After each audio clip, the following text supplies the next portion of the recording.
Good morning. My name is Pooja. So my seminar topic on intestinal obstruction, which is a disease condition of the gastrointestinal tract. So objective of my teaching is to define intestinal obstruction, to explain its classification of intestinal obstruction, to enlist its risk factor and pathophysiology of the intestinal obstruction, to explain its clinical manifestation and brief the diagnostic evaluation of the intestinal obstruction, to explain its medical, surgical and nursing management of the surgical intestinal obstruction. So start with the anatomy of the intestine. Intestine word come from the Latin word which means internal. This organ fills the interior of the abdominal cavity. So it's a long continuous tube which running from the stomach to the anus. Intestine, there are two types of intestine, small intestine and large intestine. Small intestine is also called a small bowel and large intestine is also called a large intestine, large bowel or colon. So small intestine, it's a longest segment of the GI tract. It's divided into three regions. First is duodenum, jejunum and ileum. And its main function is absorption of lipid, fatty acids, amino acid, glucose and fructose. Then large intestine, which is also called a large bowel or colon, it is the end of the alimentary canal. So it's called a large intestine because its diameter is twice than the diameter of the small intestine. Large intestine is also divided into four regions: cecum, ileum, anus and rectum. So function of the large intestine: reabsorption of mineral and water, mineral as sodium and chloride, formation and temporary storage of feces, then synthesis of certain vitamins like vitamin B, some vitamin B and vitamin K. So elimination of waste in the from the body. So colon is also divided into three parts: ascending colon, descending colon and transverse colon. So as you see in the pictures. So start with the intestinal obstruction, which is a disease condition. Intestinal obstruction, its name show that intestinal obstruction means obstruction in the intestine. So intestinal obstruction occur when intestinal content cannot pass through the GI tract. When there is any obstruction, so due to any obstruction, the intestinal obstruction cannot pass the GI content. So the obstruction may occur in large intestine or small intestine, which also called a small bowel obstruction and large bowel obstruction. It may be complete or partial. As you see in the picture, there is a food particle and fibrous band of the tissue which obstruct the intestine. So classification of intestinal obstruction. Intestine is of two types.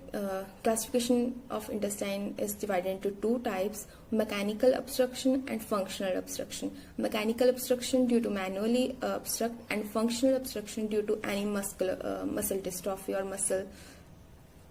musculature. So mechanical obstruction and intraluminal obstruction or extramural obstruction from pressure on the intestinal wall occur. So when there is a pressure occur on the intestinal wall due to any obstruction, it is called a mechanical obstruction. Mechanical obstruction is further divided into three parts: intraluminal obstruction, mural obstruction and extramural obstruction. So intramural obstruction, its name indicate intralumen means inside the lumen. So inside the lumens means any foreign body, gallstones, okay? So then mural means along with the wall or cavity, okay? For example, cancer, introspection, inflammatory structure. Then extramural means outside the mural or cavity or lumen. So its examples are hernia, adhesion, then volvulus. So collectively examples of mechanical obstruction is interscaption. Interscaption means one collapse of the intestine into the lumen of the immediate adjacent part. Means one part of the lumen is collapsed into the other part. Then polypeptide tumor. Polypeptide tumor means a benign or any malignant tumor which is shaped like a polyp-like appearance. Then neoplasm. Neoplasm is a new or abnormal growth of the tissue in the part of the body. Then stenosis. Stenosis means narrowing part of the body in the abnormal narrowing of the passes in the body. Then strictures or adhesion.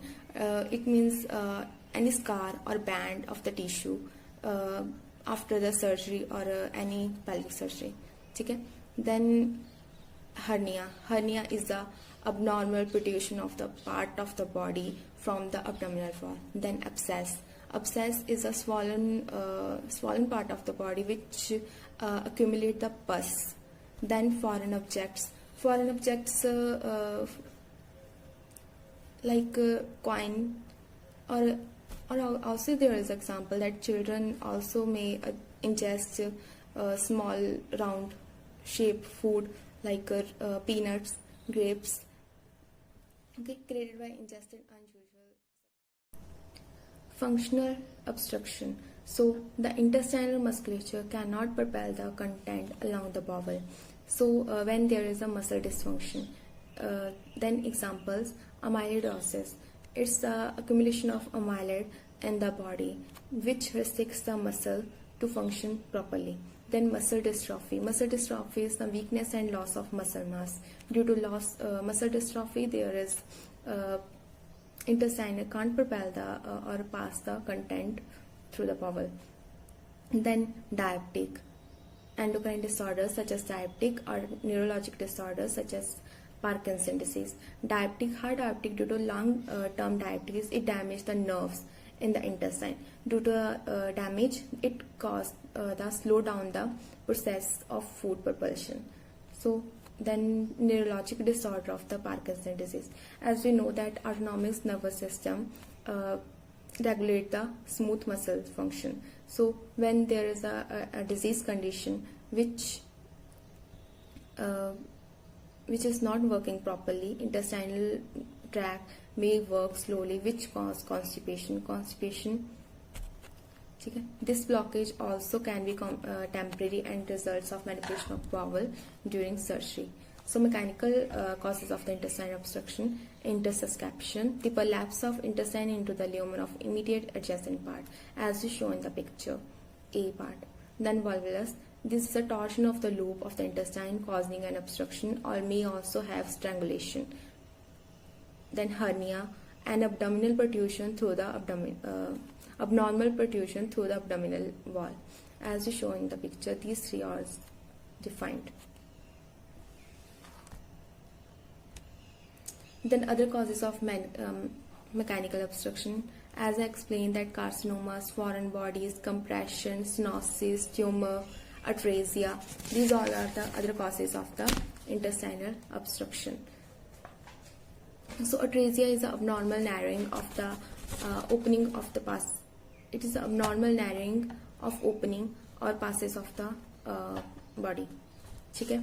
Then it also explains inside the bowel, in the bowel, and external pressure. Inside the bowel, obstruction occur due to from the food to obscure swallowed objects. Externally, due to tumor, volvulus, hernia, perforation in the bowel due to inflammatory bowel disease. Then functional obstruction, either paralysis or dysmotility of the intestinal peristalsis. Postoperative ileus is the most common form of the functional bowel obstruction. Postoperative ileus, it is due to some factors that disrupt the normal coordination of motor activity of the GI tract, which cause constipation and intolerance of food intake. Obstipation is the one step more of the constipation, in which the person can't pass stool or gas. Risk factor. Disease and condition that can increase risk of intestinal obstruction is abdominal or pelvic surgery, Crohn's disease, and cancer in the abdomen. How abdominal or pelvic surgery? When there is a most often cause adhesion, a common intestinal obstruction. Adhesion is as I explained that any scar, band of the tissue which occur after the surgery. Then Crohn's disease, which can cause the intestinal wall to thicken and narrowing the passageway. Crohn's disease is an inflammatory disease. Then cancer in the abdomen, any abdominal tumor, any colorectal cancer is also there. Pathophysiology of the intestinal obstruction. So due to any etiological factor like adhesion, hernia, any strangulation, this leads to the onset of the obstruction. Due to the obstruction, there is a fluid and air collected in the cavity or in the lumen, which cause distension and blockage occur. Due to distension increases or causes a temporary increased peristalsis. Then due to temporary increased peristalsis, movement, bowel attempt to force the material through the obstructed area. So within the few hours when the peristalsis stopped and bowel became flaccid, this reduced the pressure within the lumen due to the which lead to complete obstruction. Due to the obstruction, it exceed the pressure in arteries and veins, which leads to decreased blood supply to the area. When there is a decreased blood supply, then bacterial growth is there, and in the necrosed part, which cause peritonitis. Peritonitis is the inflammation of the peritoneum. Sign and symptom of the intestinal obstruction. So pain or tenderness due to inflammation or infection. Then constipation due to the obstruction when the intestine cannot propel any content through the GI tract. Then distension due to air or fluid filled in the intestine. Then vomiting and nausea because due to obstruction, the material inside the bowel is back up to the stomach, which cause nausea and vomiting. Then diarrhea, partial obstruction cause diarrhea, and it is also a rare condition. The diarrhea caused due to obstruction, there is a build-up of fluid, gastric acid, any food, gases. Due to this, when the build-up is increased, there is an increase in pressure. Due to increase in pressure, the portion of the intestine is ruptured. Due to the rupture, fluid or any liquid stool is leaky through the ruptured part. Then diagnostic evaluation of the intestinal obstruction. First, we take the history, onset, any acute or chronic pain, bleeding, constipation, diarrhea, change in bowel habit. Then previous history of the surgery, any drug uses, weight loss, any anorexia. Okay? Then we go with the physical examination. In this we assess the observation, palpation, percussion and auscultation. In observation, we inspect the abdominal wall, any movement, any lesion, scar on the abdomen. Then in palpation, we palpate the abdominal organ, tenderness, any rigidity on the of the abdomen. Then percussion, any dullness or any tenderness on the percussion, which indicates a strangulation. Auscultation, in the auscultation there is no bowel sound, but there is a high pitched tingling sound is there when we auscultate.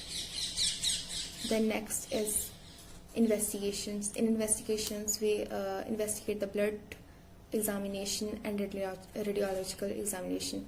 In blood examination, CBC, increase WBC count indicate infection, burn and electrolytes, blood urea nitrogen and electrolytes. Due to vomiting, there is a derangement is seen in electrolytes. There is hyponatremia, hypokalemia, and ABG, acidosis is there due to fluid and electrolyte imbalance.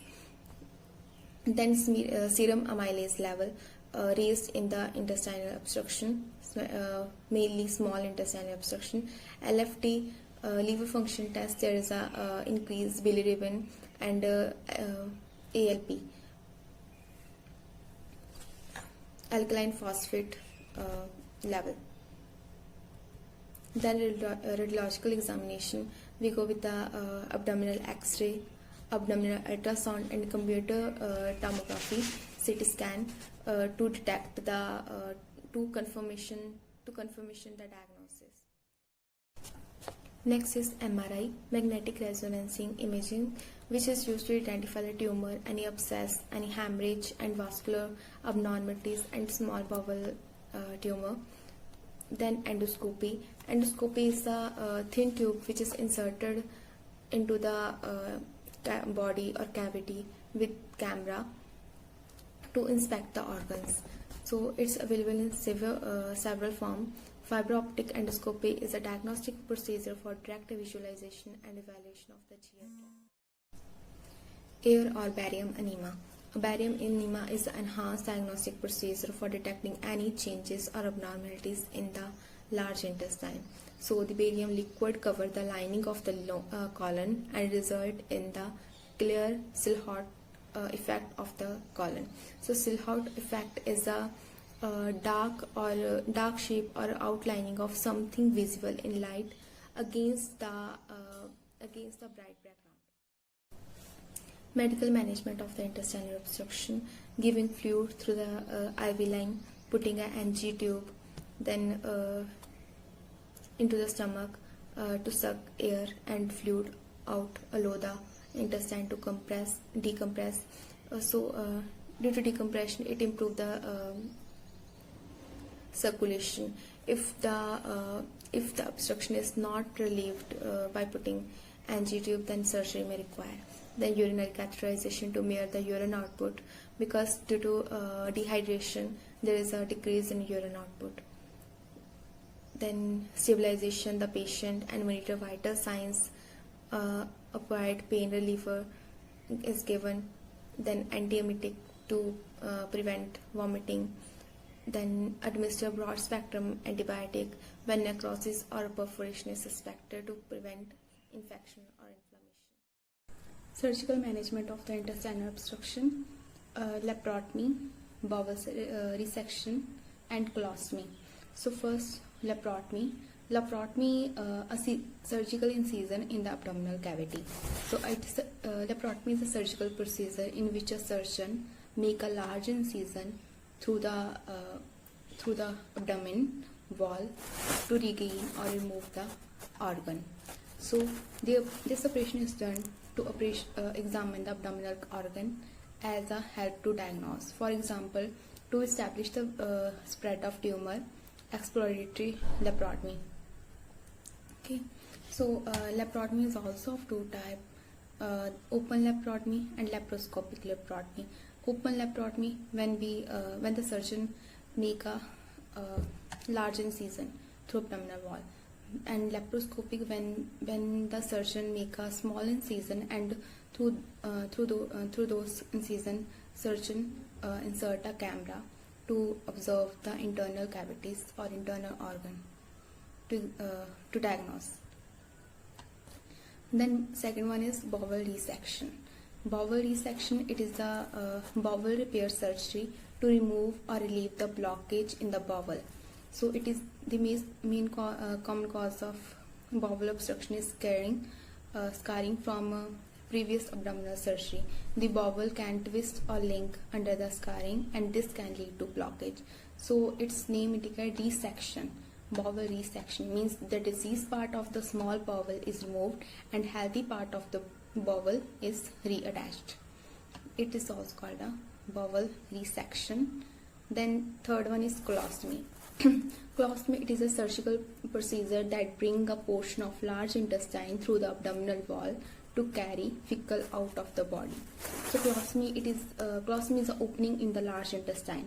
The opening is formed by drawing the healthy part of the colon through an incision in the anterior wall and cutting it and suturing it into the place.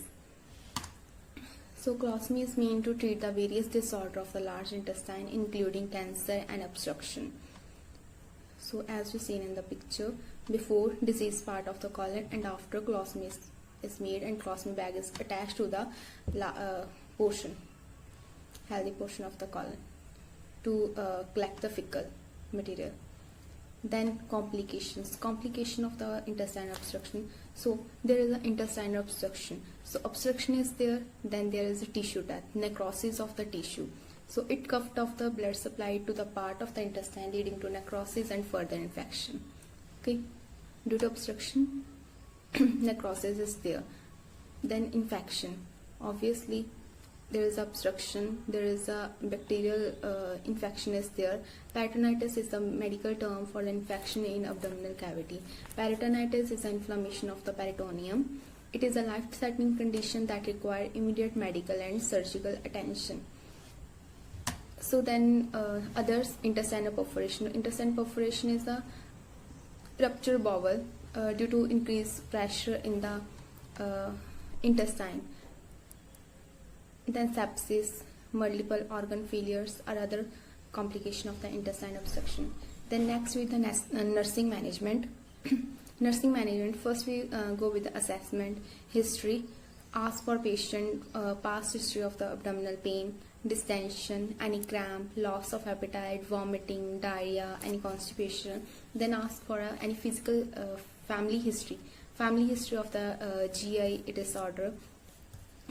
Then ask for a history of smoking, alcohol consumption, ask for a dietary pattern of the patient, then ask about the pain in chest since the past patient is having a heart disorder, inspect the abdomen for any tenderness, any organ megaly, then ask for previous history of the antibiotic, assess the stoma, then assess the knowledge of patient regarding disease, condition, treatment, modalities and dietary pattern. Then nursing diagnosis. Nursing diagnosis is divided into two, preoperative and postoperative diagnosis. Preoperative diagnosis, acute pain related to abdominal distension and increased peristalsis, risk of deficient fluid volume and electrolytes related to impaired fluid intake, vomiting, and diarrhea from intestinal obstruction. Ineffective breathing pattern related to abdominal distension interfering with normal lung expansion. Then ineffective tissue perfusion related to abdominal distension from intestinal obstruction. Then fifth one, fear related to the life-threatening symptoms of intestinal obstruction. Then post-operative diagnosis, acute pain related to the surgical incision as evidenced by the verbal report and by assessing the pain scale. Imbalanced nutrition, less than body requirement related to the nausea, vomiting and loss of appetite as evidenced by the verbal report by the patient and by taking intake and output chart. Then activity intolerance related to the decreased muscle tone and surgical incision as evidenced by the limited range of motion. Risk of infection related to the surgical incision and hospitalization. Impaired skin integrity related to the surgical incision, formation of the stoma, and frequent fecal contamination of the peristomal skin. Then any question? If you have any question or inquiry, put it in the comment box. Then I will give answer. Then summarization, definition of the intestinal obstruction, its classification of the intestinal obstruction, its risk factor, its clinical manifestation and diagnostic evaluation of the intestinal obstruction, and its medical management, surgical and nursing management of the intestinal obstruction. Then conclusion, intestinal obstruction is a blockage that keeps food or liquid from passing through small intestine or large intestine. Causes of intestinal obstruction may include fibrous band of the tissue, which is adhesion in the abdomen that form after surgery, and inflamed intestine, Crohn's disease, infected pouches in the intestine, hernia, and colon cancer. Without treatment, the blockage part of the intestine can die, leading to serious problem. However, with prompt medical care, intestinal obstruction often may be successfully treated. So these are the references. Thank you.